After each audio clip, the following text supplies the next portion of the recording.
Okay, so thank you very much. So hello everybody and greetings from Finland. It's now very nice morning here in Finland. The sun is shining and well, it's going to be Easter soon, tomorrow. And I'm very happy to be here. So thank you for asking me to have my speech.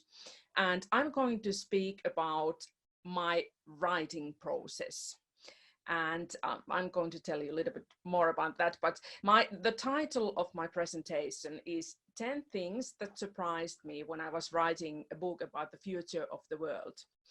And I'll a little bit tell about background.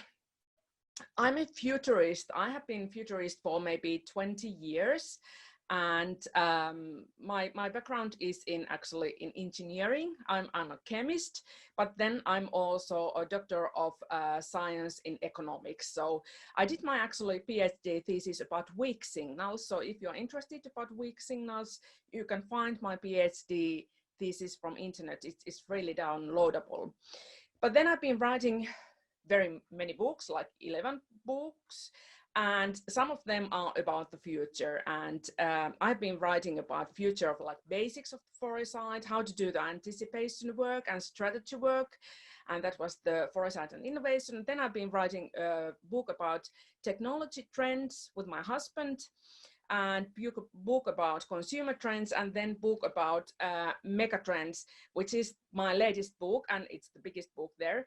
And I'm going to talk about this book, the book about megatrends. It's unfortunately only in Finnish, but it's going through different aspects of life. How are megatrends affecting to how we are going to live in the future, how we are going to travel in the future, how do we have resources in the future, how is climate change affecting to our future, what we are going to eat in the future, what are the diseases that we are going to have in the future. And actually in the book, I was also writing about pandemics, not corona, but other pandemics which we have had. And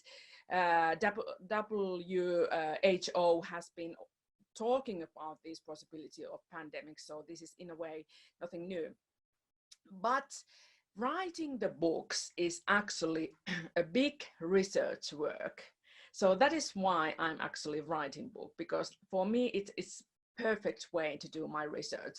So for example, the latest book, tulossa huomenna, the book about megatrends, I went through different studies and articles and I was watching documents and listening to different podcasts of experts in different areas. And I had something like 1,400 citations in the book. So it was really, really big research work. And even though I have been speaking for years about megatrends and the future of the world, I have to say that in the process, there were some things that really surprised me, that even I was like, wow, is this really happening in the world? And actually, I have this, because my background is in chemistry and actually in engineering. So I really like to have these formulas. It's beautiful to look the future through different formulas. And my futures formula is that foresight equals facts plus imagination. So when you think about the future, when you are a futurist, the thing that you have to know very well is the present and the history, because we don't have the information about the future. That information, the visions of the future are actually based on the imagination, based on the facts that we are looking at today. And so I was going through the facts of today and the history, and then there were some surprises, and now I'm going to talk about these surprises. So one surprise number one was that there are so many of us. I have heard the good news that there are so many of us in the video conference here too, and which is like beautiful. Thank you all. But there are also so many of us in the world. And this is actually something when I go to my customers, I have these keynote speeches all over the Finland and for different kind of customers. And usually the people who are listening to my speeches, they are quite intelligent. They are working in companies in management position and so on. And one question that I'm asking them is that how many people there are in the world? And you would think that that is a very simple question, but actually it's not. And there are so many people, wise people in the companies, and then they say like 6 billion or 10 billion or something.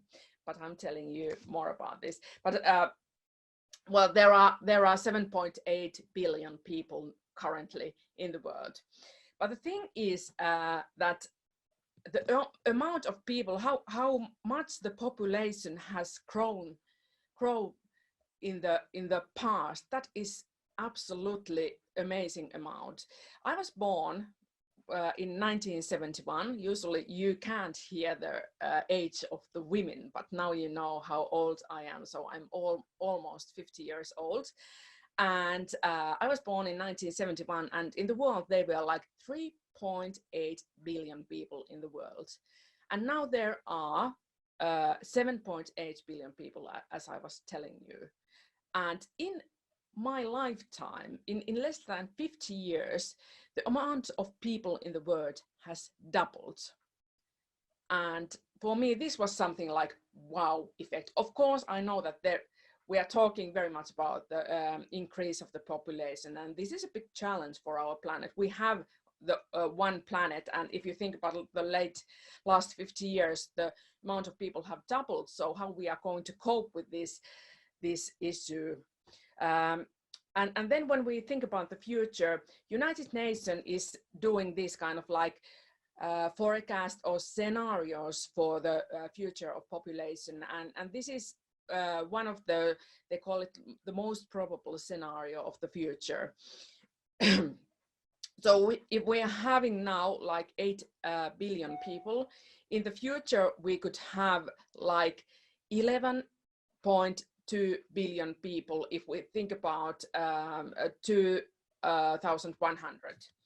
And then we have this low fertility scenario by UN, and then we have only 7.3 billion people, so it's going to decrease.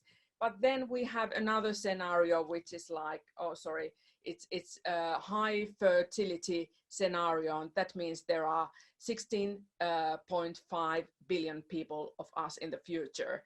And well, that would be very much. So that was the first surprise for me. Well, the second surprise for me, maybe this is because I'm located in very northern part of the globe here in Finland, like close to Arctic Circle. So when you look at the world, it's a little bit like Western, and you have the different sources that you look at. Read newspaper, they are maybe focused more on the things that are happening close to us. But surprise number 2 for me was that future is all about Africa. It's about Africa, and this is about the population increase. And when we are thinking the population increasing, that is happening in Africa. Now Asia is the biggest continent when you think about the population in the world, but then Africa is really rapidly growing continent in the future. And here, if you look at the curves, you can see the Asia is in blue and Africa is in pink, and you can see how much it is estimated to grow the population in the future. And then here, I think this is quite actually cute. Here are all the rest of the continents. So the future is about Africa. It's of course about Asia, but Africa is something that was very surprising fact for me, that it's growing so rapidly in the future. So 2100, there's going to be about 4.5 billion people in Africa, and currently there are about 1.4 billion people, or 1.4 billion people in Africa. and the growth is going to be so rapid in the future in Africa. And then when you think about the biggest nations in the world, when you think about the population, you have the top 3 here. China, there's 1.4 billion people in China, and in India there's 1.38 billion people, and the third largest country when you think about the population is USA. There are 331 million people in US. But the situation will change when we go to 2050. And then the three largest countries when you count the population are India. It's going to grow very rapidly. It's almost 1.7 billion people there. China, the population is going to decrease, 1.3 billion people. But the third one there is almost over 400 million people there. And here's the flag. Do you recognize the flag? I hope that you do, because for me that was a new thing. And the third country there is actually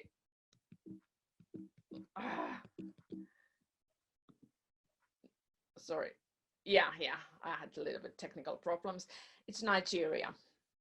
And Nigeria is really growing fast. In Nigeria, there is about 200 million people now, and it's currently the 7th biggest nation in the world when you count the population.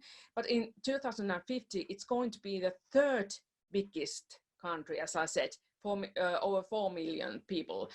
And the median age in Nigeria, that means actually the median age means that half of the population are older than 18.4 years old, and half of the population are younger. So it's very young people living there in Nigeria and in Africa generally.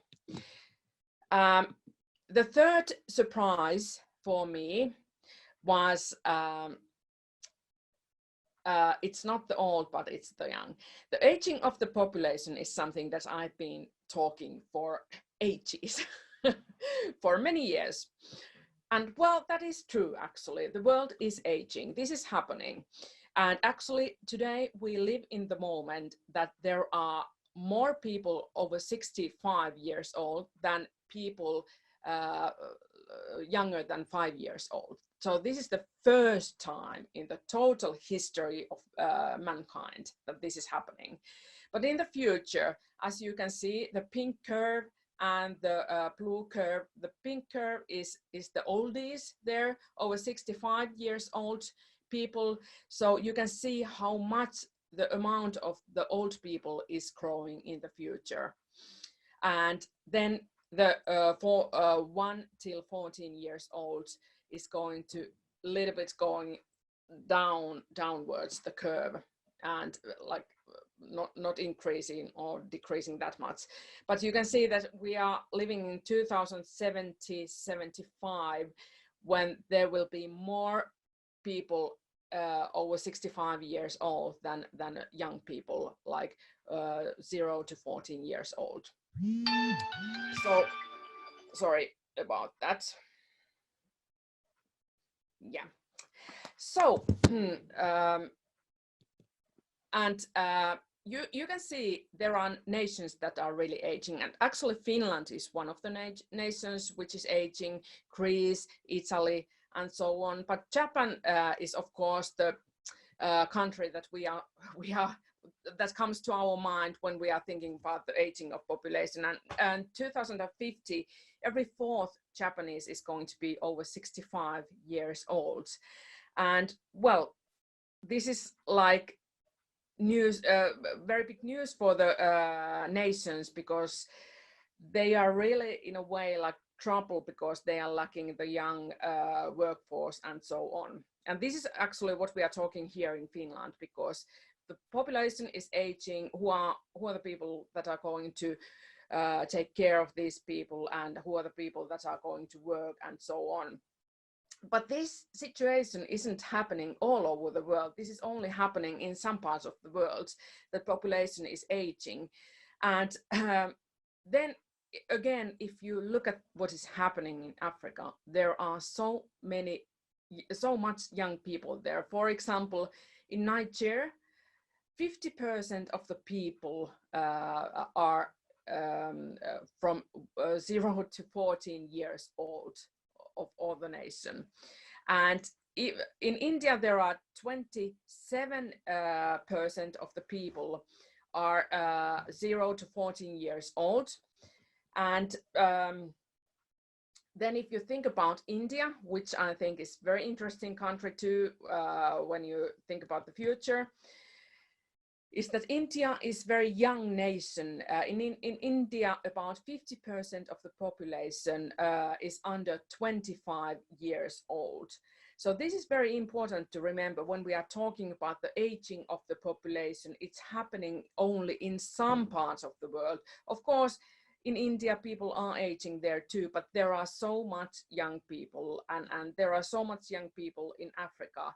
And this is also, as we have, for example, in Finland, we have the challenge that the population is aging. The challenge is also in these countries when they have so much young people, that where to find work and how to educate all these people and so on. And then the next slide is also about amount of young people increasing in Africa especially. So Africa is really something that I would like to emphasize in my presentation, that when you want to look at the future, look at what is happening in Africa, because it's going to be a very big continent, and things that are happening there are also affecting the rest of the world. Well, as you can see with the coronavirus, this I think that is very important lessons for all of us when it comes to the coronavirus, that things that are happening maybe in other side of the world, they can affect to all of the world. For example, things that are happening in China, Wuhan, they are really affecting now Finland here and all the other places too. People are sitting inside of their houses, not going anywhere. And this is what it's like to be in global community, that we really have to think about what is happening in other areas too than in our country or in our continent. So that is why I want to emphasize the meaning of Africa, that look at also what is happening to Africa, because I think it's a little bit like neglected continent for some countries. But I think that it's really going to be the future. But okay, I go to surprise number 4. Of course, urbanization is one thing that people have been talking for ages, and futurists have been talking for ages. By the way, I noticed that there's one question, but if it's okay, I will have my presentation first, and then I will check the questions. So I don't have to stop my presentation all the time.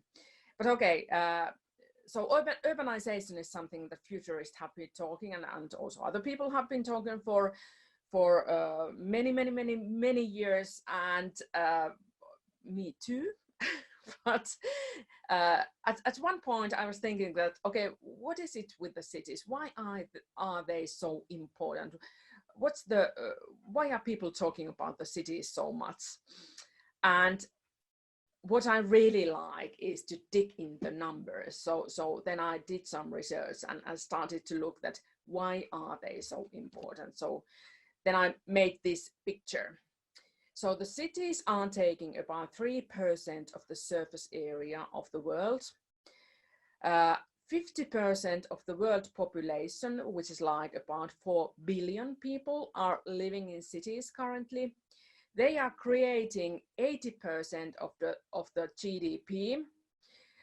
Cities are consuming almost 70% of the energy, and cities are producing almost like 70% of the carbon dioxide emissions. And for me, this was really when I saw these pictures, saw these numbers and make these pictures, this was really something for me that, wow, okay, now I understand. So if you think about the cities, 3% of the surface area, so they are really hot spots. If you make a change in the city, you can really affect to very big amount of the world population. You can affect to the economy, you can affect to the environment. So that's why I think that the cities are so important. And actually the cities are going to be even more important in the future. 2050, it's estimated that about 70% of the world population is living in the cities. And when we are thinking about the growth of the population, it means that about 6.9 billion people are living in the cities. And that is actually quite much. And yeah, and cities are actually growing when you think about the amount of people living there. We are talking about megacities, and megacities are by definition cities that have over 1 million people living in these cities. And in 1990s, there were like 10 megacities in the world, and 2016 there were 29 megacities in the world, and it's estimated that 2030 there's going to be 41 megacities in the world. And the megacities are like created in, most of them are created in Asia and Africa, and which again is that the future is about Africa plus the Asia, of course, too. But then in the future, we will have the challenges in cities. We are having the challenges now, but 2030, it's estimated that by United Nations, that about 3 billion people could be living in slums if nothing is done with the cities and housing there. So this is something also that cities, there's so many people, and they could have so many problems if it's not solved. And currently, if you are thinking how many people are living in slums nowadays, it's about 1 billion. Every 8th person is living in slums in the world, and which is, I think, too much of the population. Okay, surprise number 5. For me was that robots and artificial intelligence do not steal all of our jobs. And this is actually something that when I'm talking about different aspects of future, sometimes I'm going to talk about future of the work, what is happening. Sometimes I'm going to talk about future of health and future of education, future of housing and living and so on. But when it comes to the talks about future of work, these robotics and artificial intelligence are something that are very big, like somehow threat to people. People are thinking that, will somebody take my job? Will there be in 20 years, will there be virtual Elina futurist talking to you about future of artificial intelligence, for example? Well, that might happen. You never know what is going to happen in the future. But there are these news about how much artificial intelligence and robotics are taking our jobs. And sometimes these numbers are very scary. For example, Bloomberg Business was having an article headlined like, automation could wipe out almost half of all jobs in 20 years. So that is like, what's my job and task in the future? And actually people are very much scared what is happening to their work in the future. There was a study by SurveyMonkey and in a Brainstorm Tech conference in US, and they were asking people about artificial intelligence, and 72% of the people were thinking that artificial intelligence is taking away more jobs than it creates in 10 years. And so people are scared about, and this is very much that something that is discussed about. Well, I have to say that in my talks about the future of the work, I'm always like comforting people. That's come on, that's okay. Technology has always stolen our jobs. For example, we have cars now, and we have taxi drivers, bus drivers, and before that we had the horses and carriages, and there were people like riding the horses, and now they have lost their jobs. Or in some days in the history, there were people whose task, I just love it. If I would have lived in the history, this would have been my job. But they had a stick, and they went to the other people's houses in the morning and knocked with a stick to the window and woke them up for the factory work, because there were not any alarm bells at that times. Well, then technology came, and then people bought themselves these kind of like alarm bells, so they didn't need any more these kind of people, and now we have mobile phones that people are using for waking up in the morning. So technology is stealing, but then technology is also bringing new jobs. For example, now there are people that are designing mobile phones, designing the software to mobile phones, and there is a whole industry on that. But what I was surprised when it comes to the future of the work, that's actually one big thing that we are having, the problem of finding skilled people to work. So there is not problem in a way that we are losing our jobs, but we are not getting the skilled people to our jobs. And there were manpower study. They are always having this talent shortage study, and they were interviewing about 39,000 employers in 39 countries, and 45% of the employers said that they are having difficulties in finding skilled people that they need. And again, as I said, the technology is changing our jobs, and this is also changing the profile of knowledge that we need for people that are working for us. So this is, I think, putting quite heavy pressure to education area. How do we have the people suitable for these new jobs? So this was a surprise for me. Maybe this is self-evident for you, but these are really my surprises now.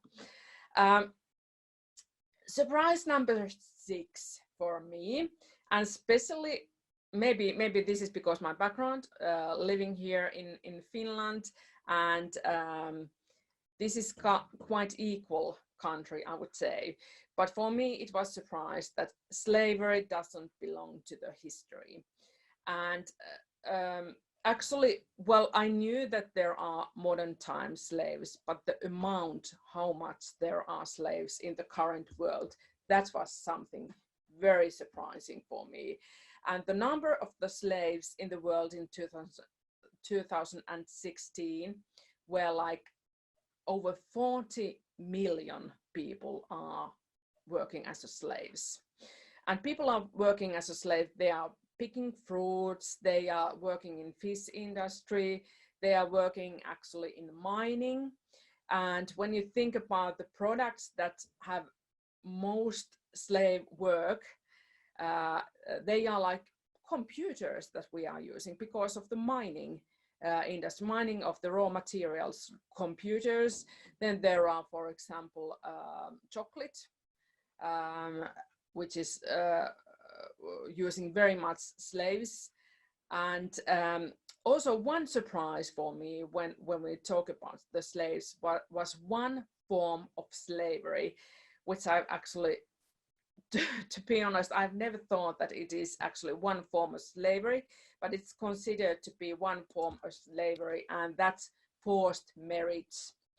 And there are about 15 million women and little girls that are in forced marriage. And if you really think about being in the forced marriage, being a wife, forced by wife, you have to do all the household work, and actually you are very limited, your freedom is very limited, and you have to work in bedrooms and other places.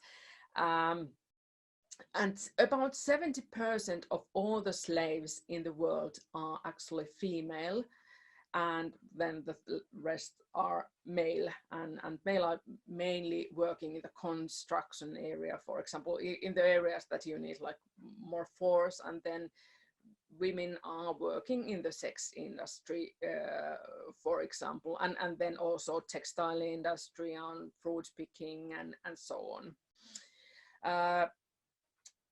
I have to say that sometimes you live in the, I live in a bubble thinking that there is equality in the world, and then you hear about this kind of like slavery, modern time slavery. And actually one form of slavery was really heartbreaking for me, and that was like orphanage slavery. And in orphanage home, so the home that have the children without parents, in developing countries, the children that are sent to these orphanage homes, they usually have actually either parents or families, but they are sent there because people from Western countries want to go to these orphanage homes to do charity work, which they're actually paying. And this is a business. And for example, in Australia, this is forbidden now, this kind of like orphanage home tourism. So that's forbidden now. But these were really surprises for me. I didn't know that this is happening. And to be honest, this was really eye-opening event for me, writing the book and finding out all this sometimes miserable information about today and about the future. But let's go to the next miserable surprise. I'm sorry. Sorry about this level of these surprises. So they are quite negative, I have to say. But this surprise was that people are too effective in destroying our planet. Of course, I have been known that we are polluting our planet, but the amount of how much we are polluting our planet, it was really, really big surprise for me. Because, for example, if we think about the air, 92% about the world population are living in areas where air quality is poor. And it causes 11% of the deaths of the world. So in the other side, if you think, only 8% of the people are living in the areas where the air quality is okay. And well, this is quite miserable news, and there's more to come. I'm sorry. 80% of the wastewater produced by people is let back to waterways unpurified, and this means that actually we are polluting the seas and the water and so on, and it could be actually not that big task to purify the water. Actually, this has happened in Finland. We had really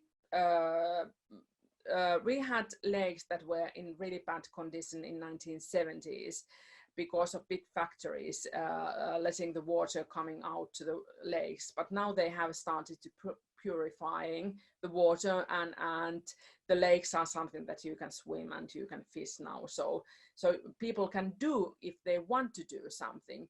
But the first thing is that you have to actually realize that in how bad condition we are now.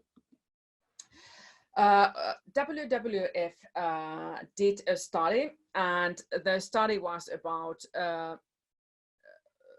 like biodiversity, and we are having the biodiversity loss. This is something that actually all the futurists should be talking about the biodiversity loss. WWF did the study, and they found in their study that about 60% of the vertebrate population have declined in the last 40 years, and this is also very bad news. And yeah, so we would need to do something for the better world and the environment. Well, I was talking about the urbanization, and this is actually something that is connected to the urbanization, but for me that was a surprise, number 8. So we are going to be lacking sand, and that was a surprise for me, because I have been thinking that, okay, come on, sand, that is something that we will have forever. Think about Sahara and other deserts. We are really having the sand. We are having the challenge of desertification, however you pronounce it. Sorry about my pronunciation. It's not perfect. It has this beautiful Finnish accent there. But I hope you understand at least part of what I'm saying here. But so, okay, but the thing is that, for example, the sand in Sahara isn't good for the purpose that we are using sand, because actually where we are using sand, we are using it, for example, for construction. We are using it for many other purposes too. For example, making glass, making toothpaste, and making, well, it's like silicone basically, so making breast implants and whatever. But this is not, maybe we should be considering the lack of breast implants in the future. But actually, when we think about the sand, it's the most used resource in the world after the water and air. And actually, we are using 40 billion tons of sand every year. And sand is not created, you know, well, there's some sand that is created, but it's about double the amount that we are using the sand in year that is created. And there is actually, I have even opened the number that there are 40 plus 12 zeros, so you can find it how many kilos we are using sand per year. And actually the most the half of the sand that we are using are used for concrete, and concrete is having 10% of cement, 15% of water, and 75% of sand. And urbanization is using concrete. When we are building streets, we are using concrete, and the amounts that we are using are huge. So actually, we are using, for house, we need 200 tons of cement. For hospital 3,000 tons of cement. For a mile of a highway, we are using 15,000 tons of cement, and that means quite a lot of sand. And actually, when we think about the construction, Asia is the place that have been using very much actually concrete last years, and especially China. You have seen these pictures maybe about Shanghai and how it's like growing very fast, and there are always these constructions and construction and buildings there. And actually China has used more cement in years 2011 to 2040 than US used in the whole 20th century. So this is, I think, very good example that the amount of sand that we are using, it's increasing, amount of cement is increasing, and actually the sand, there are now sand mafias in the world. It's a criminal activity, and sand are stolen. That sand is actually something that that is exported. For example, You know this world tallest building, Burj Khalifa, in Dubai, and it's located next to sand beaches and deserts and so on. And actually the sand for this building was imported from Australia. And again, that was quite a surprise for me to know that. Okay, surprise number 9 is that they know you better than you do. And this is about that digital information, digital world. And again, this was something that was a surprise for me. When you think about that we are going to live in the world of Internet of everything, some people talk about Internet of Things, but I have like started to use the word Internet of everything because we are really going to connect everything, and this includes us people. For example, I was actually one person, I had this NFC chip installed in my hand here, and I was using my hand as a key to my house. I had an electric lock and I was waving my hand, and the lock read the chip in my hand and opened the door for me. It was very, very convenient. I never lost my keys at that time. I don't have it anymore, but I had it for 1.5 years. But so this is just an example that Internet is coming to people and animals. And so we are not talking anymore Internet of Things, but Internet of everything. And then we have big data. So all the data, digital data that is received from us. And then we have artificial intelligence algorithms that are very, very good at noticing patterns, for example. So the thing is that the companies, digital companies that are working in digital work like Google, Facebook, and these, they are actually knowing you better than you do. And there was a study in I think it was in Stanford University, and they were analyzing that how much like actually Facebook knows you, and they were using these algorithms and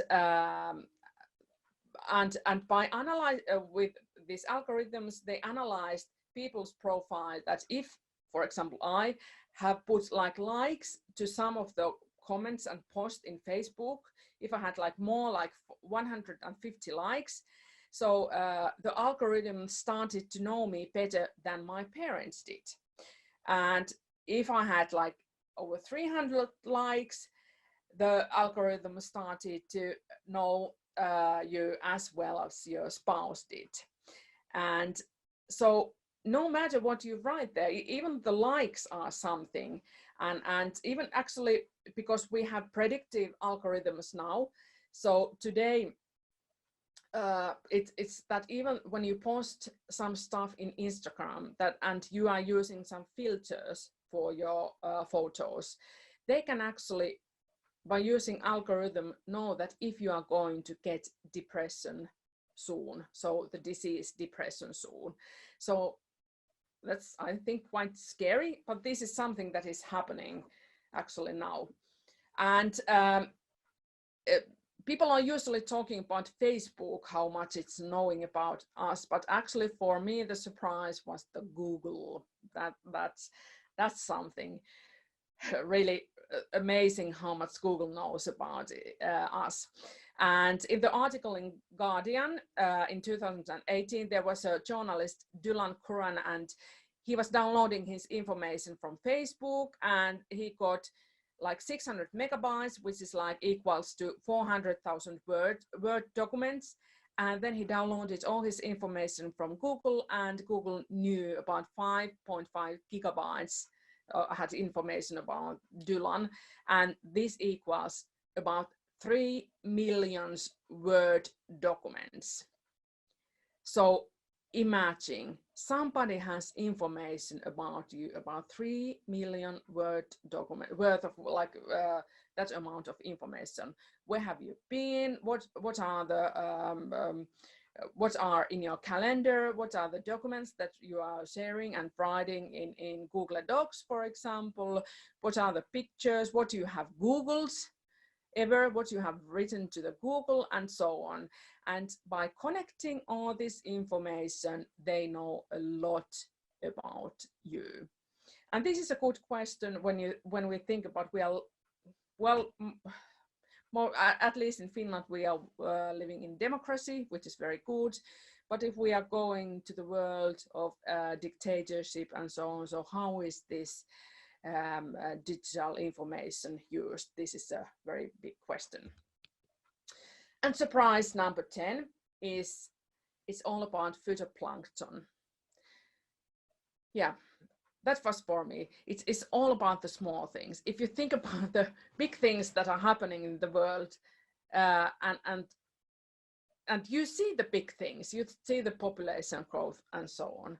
But then when you look at the small things, like for example, coronavirus, it's a very small thing.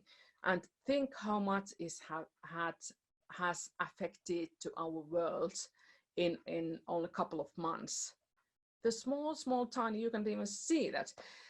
The other thing is the phytoplankton, which is, for example, in the seas, and which is in the seas actually, and it's actually so important to our lives because it produces about 70% of the oxygen in the atmosphere, 70%. And have you ever heard about the phytoplankton? Well, I have heard about that, but I didn't know that it's so important.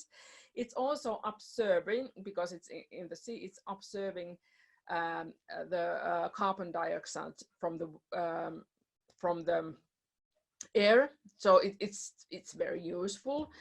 And but there are challenges. Because due to the climate change, the temperatures of seas are increasing, and the last 100 years, it's about 1.3 degrees that the temperature of the sea has increased. And this is not very good news for the phytoplankton, because it's actually, phytoplankton doesn't like warm waters that much. And we have seen the decrease of phytoplankton in the seas.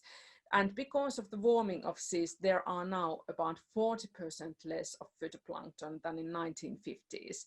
And this is very alarming news, because if the sea level, if the temperature of the sea is increasing and increasing, we are going to lose the phytoplankton, and that actually means that that is the end of the world.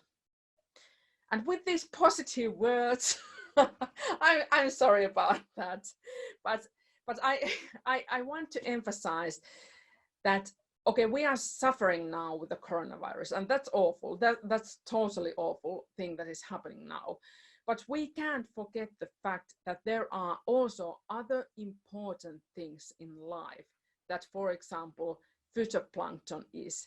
And this means that after the coronavirus and during the coronavirus, one thing that we must not forget is the climate change, because that could really have thousands of times bigger events to our life than one coronavirus is now having.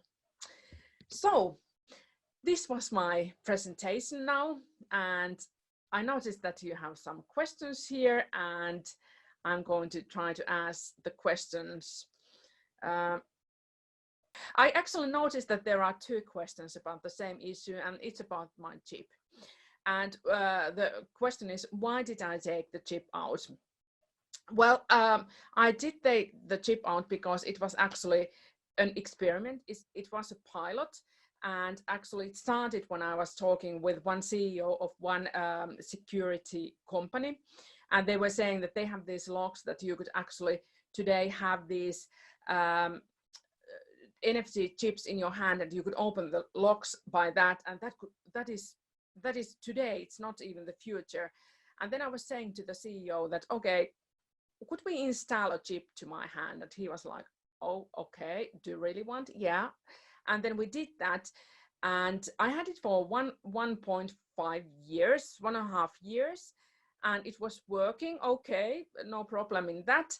I was talking about it in Finnish media, and it was quite interesting also to hear the responses of the people, and there were a couple of fears. People are following you, and that's not realistic news, because people are not following that chip.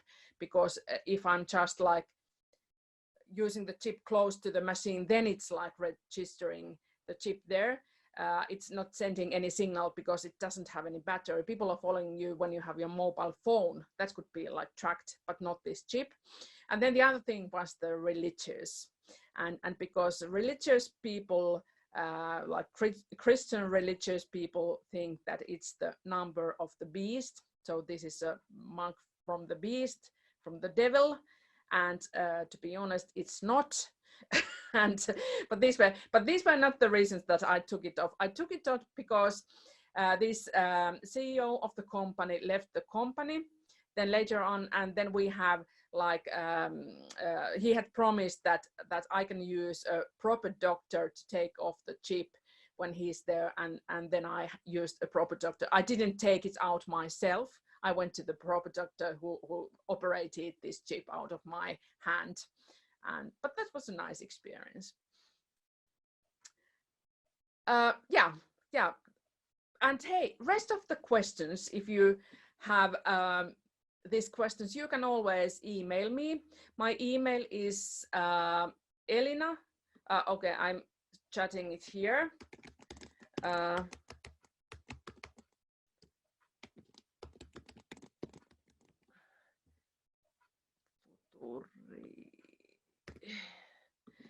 So here's my email. So if you have any questions, please send me. And I'm sorry I was talking so much. I'm very talkative. You know, I've been inside of my house for many weeks now with no contact to the outward. So